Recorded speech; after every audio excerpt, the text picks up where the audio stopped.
Mais le pliage, ou le dépliage plutôt, va mettre en évidence, tout en le problématisant à son tour, un autre, troisième, un autre terme supplémentaire à notre collaboration. Éric Pesty, qui a consacré un texte à Compadrio, y a vu le manifeste des éditions. Le dessin de Jean Stern en couverture, montrant le rabattement d'une figure d'un plan sur un autre, l'a fait s'interroger sur la dimension réflexive de ce qu'il appelle le concept d'entente dans ce livre. Le mot « entente » est répété plusieurs fois dans le texte. Il note que ce cordel met en jeu la question du rapport et donc de l'entente entre écriture et dessin dans l'espace spécifique du livre aménagé par le fameux pliage en 4 d'une page de format courant.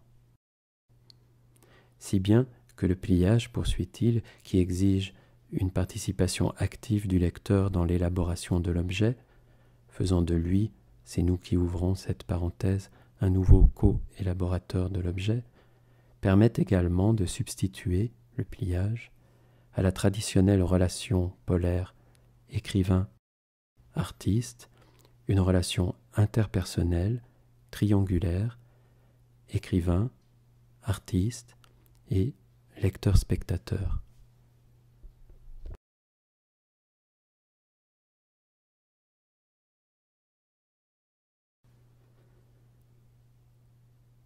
Il ne suffit pas, faut-il le rappeler, de fabriquer un livre, encore faut-il le faire lire.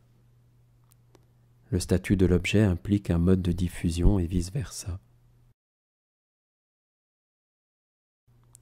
Il nous est arrivé lors du vernissage d'une exposition de donner un des premiers contre-à-main. Un vernissage d'exposition, vous savez, est une situation où on s'échangerait plutôt des cartons d'invitation. La personne à qui nous l'avions donné a tourné et retourné le livre dans tous les sens, sans l'ouvrir, et a fini par demander « C'est quand ?»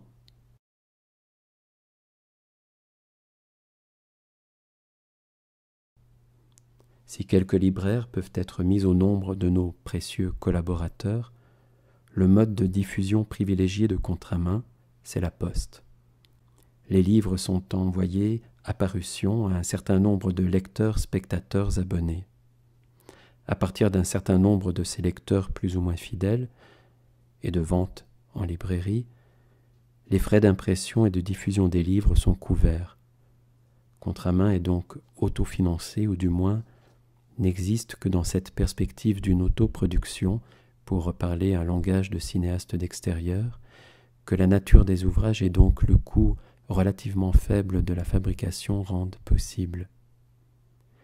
C'est une économie mais autant que possible, pas une contrainte économique. C'est le format de la lettre et la formule d'abonnement, la périodicité de la revue et le véhicule simple de l'épistolaire. 2 ouvrages de littérature sur papier à facture ne dépassent pas 20 grammes et peuvent être envoyés par la poste, au tarif lettre, dans une enveloppe tout aussi mince que si elle contenait effectivement une lettre. Mais ce n'est pas une lettre après tout, c'est une pièce de verre, comme le constate après l'avoir déplié le lapin blanc d'Alice au pays des merveilles lors du procès du valet de cœur. C'est une pièce de vers ou de prose, ou c'est un texte d'artiste, c'est une traduction, c'est un texte de traducteur.